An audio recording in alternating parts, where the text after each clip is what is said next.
नमस्कार दोस्तों, स्वागत है आप सभी का हमारे YouTube चैनल पर और इस नई वीडियो के अंदर। दोस्तों, आज की इस वीडियो के अंदर हम एक नया चैप्टर स्टार्ट करने वाले हैं हमारी 11th क्लास का, जिसका नाम है श्वसन और गैसों का विनिमय।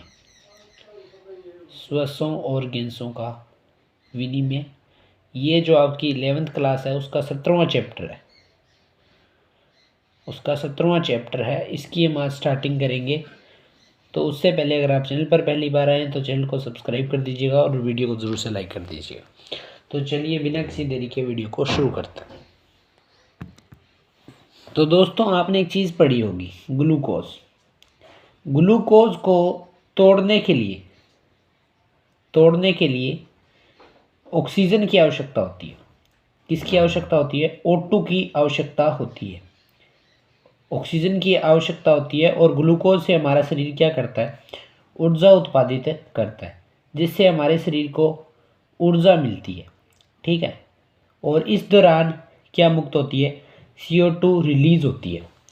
और अर्थात ऑक्सीजन ग्रहण करना और CO2 बाहर निकालना क्या कहलाता है? श्वसन कहलाता है। और ये सब हम किस लिए करते हैं? ग्लूकोज को तोड़ने के लिए और हमारे शरीर में क्या बनाने के लिए? ऊर्जा उत्पादित करने के लिए हम ये सब करते हैं। तो मैं इसकी एक परिभाषा दे सकता हूँ। वायुमंडलीय ऑक्सीजन और कोशिकाओं से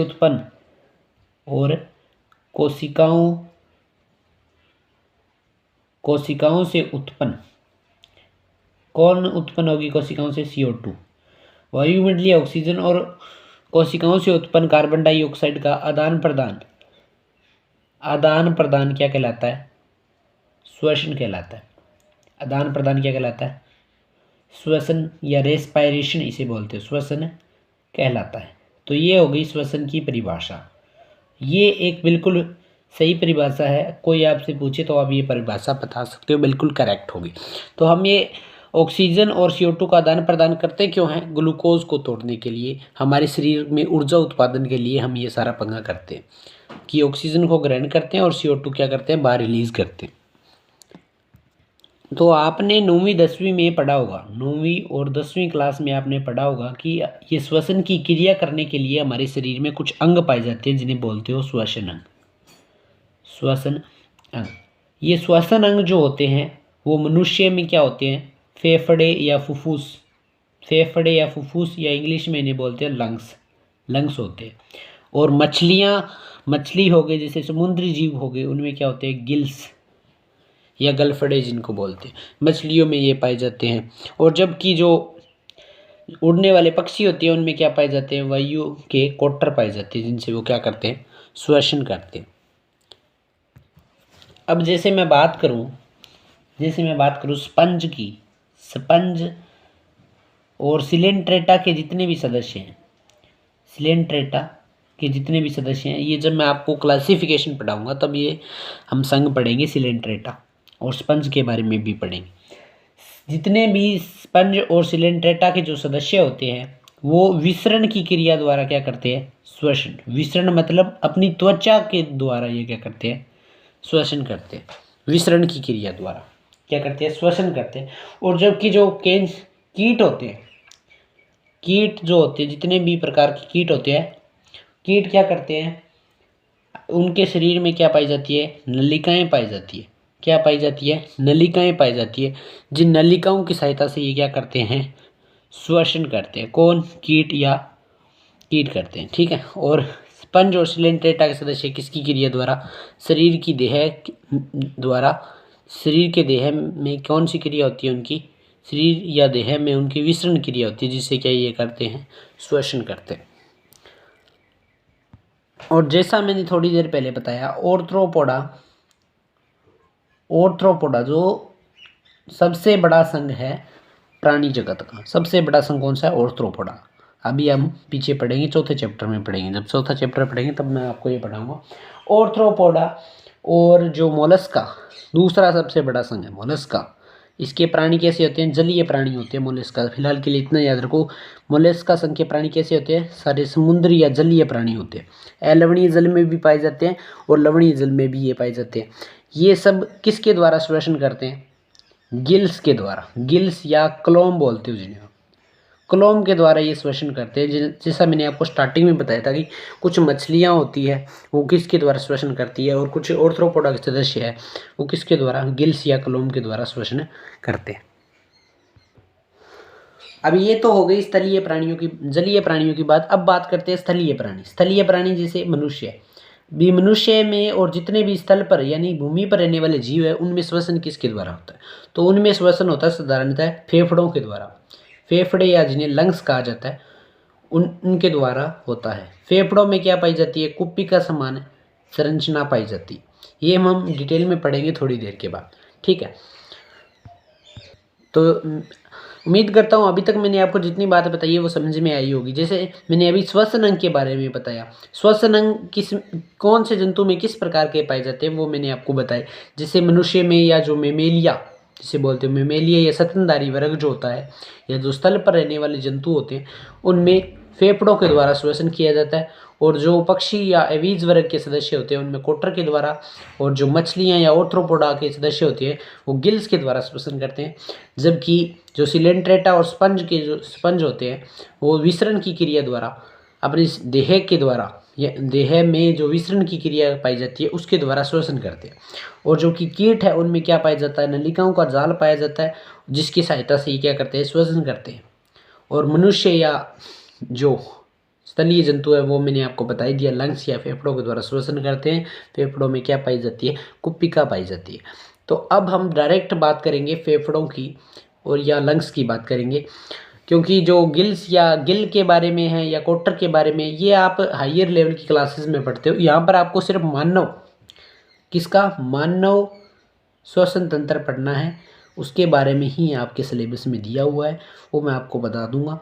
और ये जितनी चीज़ें बताइए आप याद रखने के तौर पर ही थोड़ा याद कर सकते हो, अपने माइंड में फिक्स कर सकते हो, ठीक है। तो हम बात करेंगे मानव श्वसन तंत्र की। चलिए शुरू करते हैं मानव श्वसन तंत्र को। तो दोस्तों आप सभी को पता होगा कि हमारे शरीर में क्या पाई जाती है? एक जोड़ी नासाद्वार। नासाद्वार मतलब नाक की बात कर रहा हूँ मैं, नासाद्वार। एक जोड़ी मतलब दो नासाद्वार पाए जाते हैं, दो नासाद्वार पाए जाते हैं हमारे शरीर के अंदर, ठीक है। जो होठों या ओष्ठ जो होते हैं हमारे ओष्ठों के ऊपर बाहर खुलते हैं, ऊपर बाहर खुलते हैं, जो मुख्यतः वायु को ग्रहण करने का कार्य करते हैं। और ये जो नासाद्वार है ये नासाद्वार आगे नासा कक्ष में खुलते हैं। नासा कक्ष एक संरचना होती है उसमें खुलते हैं। नासा कक्ष आगे कहाँ खुलता है? नासा कक्ष आगे ग्रसनी में, नासा कक्ष आगे ग्रसनी में खुलता है। ग्रसनी मैंने आपको नहीं बताया होगा लेकिन किसी ने आपको बताया होगा कि ग्रसनी जो होती है वो कॉमन वे होता है। कॉमन वे होता है किसका? वायु का और भोजन दोनों का कॉमन वे होता है। उसके बाद ये यहाँ से वायु और भोजन का मार्ग अलग अलग हो जाता है, ठीक है। तो ये कॉमन वे होता है ग्रसनी, ठीक है। तो आगे बात करते हैं। उसके बाद ग्रसनी आगे जो है वो श्वास नली में खुलती है। ग्रसनी कंठ के द्वारा, ग्रसनी के आगे क्या पाई जाती है? हमारे कंठ पाए जाते हैं। कंठ आगे किस में खुलता है? श्वास नली में खुलता है, श्वास नली में खुलता है। और कंठ जो है एक उपास्थि में क्या है? एक कंटिका है। उपास्थि में पेटिका है, माफ कीजिएगा, पेटिका है। और ये क्या करता है? हमारे शरीर में ध्वनि निकालने का, ध्वनि तंत्र का भी कार्य करता है। ध्वनि उत्पन्न कराने का कार्य कौन करता है? कंठ, हमारे जो कंठ होते हैं वो करते हैं, क्योंकि उनमें क्या पाई जाती है? उपास्थि नुमा पेटिका संरचना पाई जाती है जो क्या करती है? ध्वनि तंत्र का निर्माण करती है, जिससे हमारी ध्वनि या स्वर निकलते हैं। अब देखिए जो आपका ग्रसनी है उसके नीचे एक संरचना पाई जाती है जिसे बोलते हो घंटी ढक्कन। घंटी ढक्कन या इसे बोलते हो एपिग्लोटिस। क्या बोलते हो? एपिग्लोटिस बोलते हो। जो क्या करता है? भोजन श्वास नली में ना चला जाए, भोजन कहाँ ना चला जाए? श्वास नली में ना चला जाए, उसको रोकता है। कौन रोकता है? घंटी ढक्कन।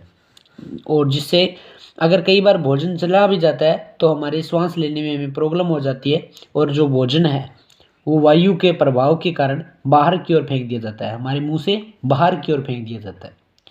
मुंह से बाहर क्या? भोजन। अगर कई बार ये जो भोजन है हम सही से नहीं निगल पाते तो ये भोजन है एपिग्लोटिस के प्रभाव नहीं कर पाता तो ये श्वास नली में चला जाता है। और श्वास नली के में जाने के बाद भी वो श्वास नली में जो वायु है वो इतनी फास्ट रिएक्ट करती है कि जो हमारा जो श्वास नली में भोजन गया है वो तुरंत ही मुंह से बाहर फेंक दिया जाता है। ठीक है, और हमें एक तेज़ खांसी आती है, ये प्रॉब्लम हो जाती है कई बार जब एपिग्लोटिस काम नहीं करता। और कई बार ये सही से कार्य नहीं करता तो आदमी की मृत्यु भी हो सकती है, क्योंकि अगर भोजन श्वास नली में चला जाएगा तो फेफड़े सही से वर्क नहीं करेंगे और आपकी मृत्यु भी हो सकती है। लेकिन ऐसा बहुत ही कम होता है क्योंकि एपिग्लोटिस जो है वो भोजन को रोक लेता है श्वास नली में जाने से। अब जो आपकी श्वास नली है जैसा कि नाम से ही पता चलता है, श्वास नली जो होती है वो एक नलिकाकार संरचना होती है। कैसी संरचना होती है? नलिकाकार संरचना होती है। ये आगे किस में खुलती है? प्राथमिक श्वसनियों में खुलती है। प्राथमिक श्वसनियों में खुलती है। कौन? श्वास नली। ठीक है, प्राथमिक श्वसनियों में ये खुलती है और आगे का श्वसन इनके द्वारा संपन्न किया जाता है। तो फ्रेंड्स, आज की वीडियो के अंदर बस इतना ही। अगली वीडियो के अंदर हम तंत्र को पूरा करेंगे और श्वसन की क्रिया विधि पर जाएंगे। थोड़ा थोड़ा करके मैं आपको बता रहा हूँ, उसके बाद आपको नोट्स भी हो सकता है मैं प्रोवाइड करवाऊँगा, तो बने रहिएगा हमारे चैनल के साथ। तो आज की वीडियो में बस इतना ही। तब तक के लिए जय हिंद, जय भारत। अगर वीडियो अच्छी लगी हो तो वीडियो को लाइक और चैनल को जरूर से सब्सक्राइब कर दीजिएगा। धन्यवाद। Thanks for watching.